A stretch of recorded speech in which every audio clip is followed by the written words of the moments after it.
Hello, everyone. I have been so busy and I really miss making videos and I miss using my pens and I miss writing and so on and so forth. But I'm finally here and finally have a moment. And even though it's almost mid-October, I first wanted to do my final thoughts on the pens that I have used. And I think I have shown you this before.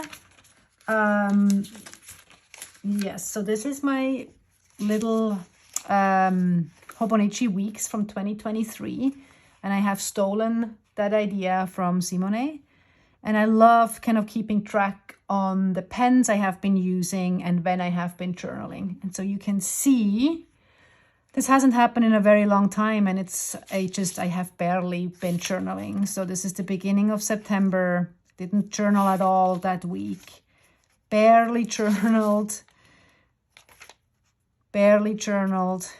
and yeah, and then we're already in October. So I have loved those pens so much and all the combinations, and I just haven't had a chance to actually really use them and write much with them.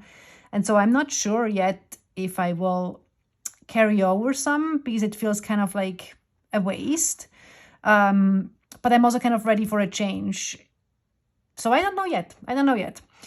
But I thought I'm going to do this again, even though I think it's always a little controversial. Keep in mind, I'm going to rank them, and this is purely personal.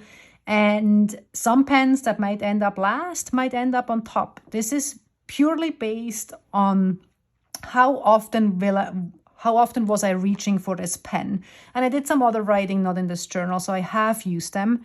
And so this is super personal.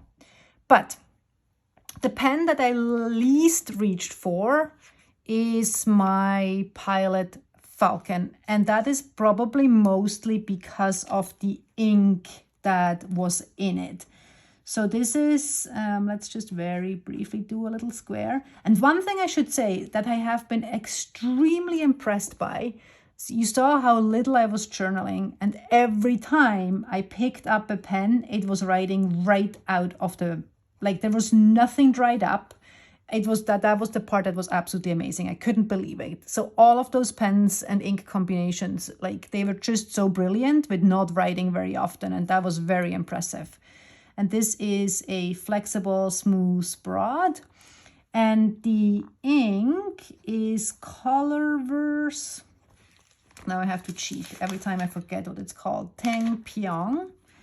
And you see it again. This is exactly the problem. I love the color. There's something really fun about this ink. And I even got a whole bottle for anyone who has been following me. But it skips. It just keeps skipping. And I was hopeful that it wouldn't in this pen, but it still skipped. And I don't know if anyone has any recommendations. It was definitely worse on the Stalogy paper than on the Tomoe River paper. But yeah, it just kept skipping. And that is the reason why I just wasn't reaching for it very much. But still, I want to keep playing with this ink and just see if there is any other pen that it kind of works in better. And then it's gonna get really tricky. I think all the others I loved so much, but I have decided I need to rank them. So I will go with my Benu Cookies and Cream. And honestly, this has nothing to do with my pen. But you can see the ink, I have not used it very much. And I think the reason why I'm gonna put this here, even though I really loved it, this is really like neck to neck. This is just for fun. But so this is my Benu Cookies and Cream. That is a medium. And look how nice, it works so well. It flows so well. And I will tell you in a second why I placed it here. So this is the J. Herbin Garoube de Chypre. Whoops. And the only reason why I put it here is I think the sample that I have gotten has barely any shimmer in it, and I was hoping for a little bit more shimmer. But those J. Herbin shimmerings, they work so well. There's something smooth about those inks. It's just really gorgeous. I really like how those J. Herbin shimmerings work. And it was a brilliant combination. I really like this pen. The medium nib was fun, which I have mostly been using broad nibs. So this is really like, again, I am complaining on the highest levels. This is just for this was stellar. I wish every pen and ink combination I would use would write this well. But again, in terms of like reaching for a pen, now it's gonna even trickier. I might have to place, and by the way, I think I was talking about this before, but this Galen leather single pen sleeve, I love it. And they have added that to my to one of my orders just as a gift, and I didn't expect to like it so much. It's so stylish and I love it. So again, my Lamy 2000, I love it. It's just so close this month. I loved all the combination. This is breaking my heart. This is so hard. This is so good. And I might actually carry this one over because this is really, really like nice. And this one I actually did bring to school or to university. This is a medium, and I was using it to make notes when my students were giving presentations. And it worked so well, and it kind of wasn't, but it just made it fun. It made me kind of having to pay attention and taking notes so much more fun. And this is Rohrer and Klingner, Alt Gold Grün, and I love the combination. I love the ink. I love the shading. I really like the stylishness of this pen. This is a gold nib. And it just writes so smooth, and it's wonderful.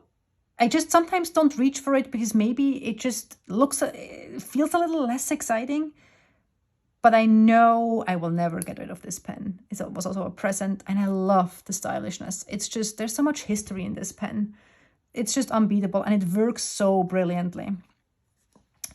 And then the one that I was reaching for the second most, which actually was a little bit surprising to me, was my Esterbrook Estie in Petrified Forest. And the pen itself wasn't surprising to me, but this autumn oak, the Diamine autumn oak ink that is in it, I wasn't like so impressed at first, but then it was fun writing with.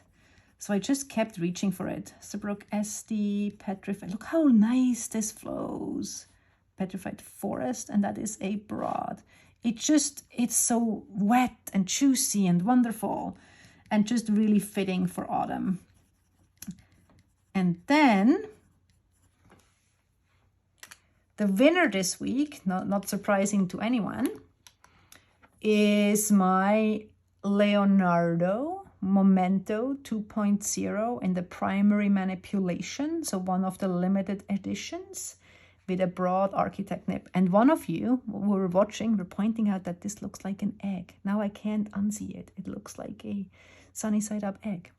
But as much as I love this pen, there's a problem with it. And now you can see it. And it really, really, really makes me sad. And I don't know if you can see it, but it keeps leaking. Can you see? So, and I don't know where it's coming from. Oops. I don't know where it's coming from. I didn't have the problem. And then I went to meet some people, and I took it with me in my purse bag. And when we opened it there, all of a sudden, there was all of the stuff leaking out. And ever since then, it just doesn't stop leaking. And I'm really, so you can even, I don't know if you can see. Let me see here if I can get this to focus.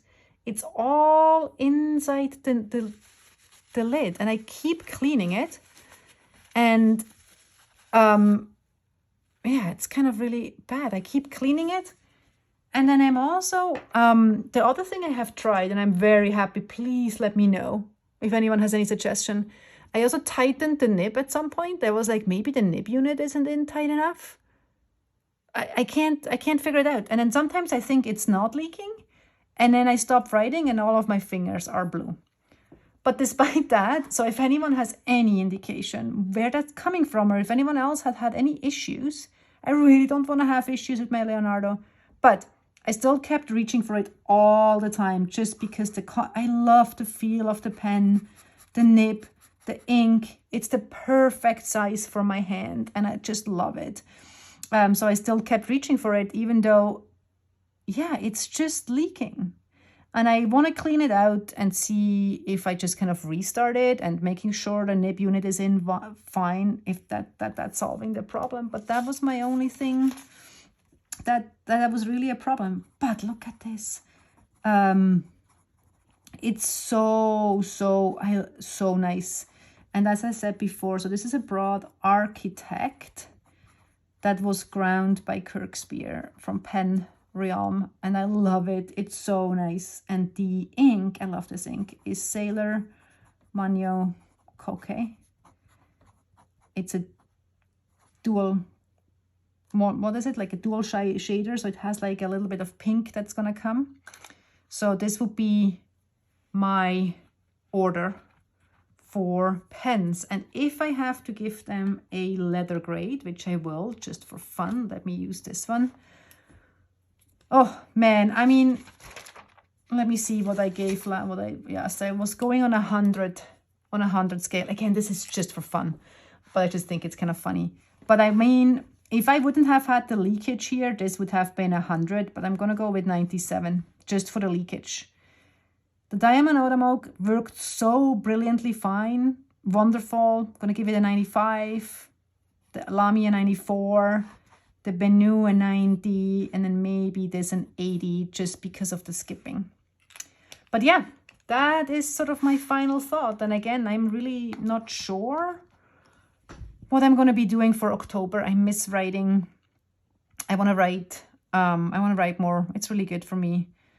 And yeah, but if anyone has any thoughts or want to share what their favorite pen ink combination was at the moment or last month, I am very happy to hear.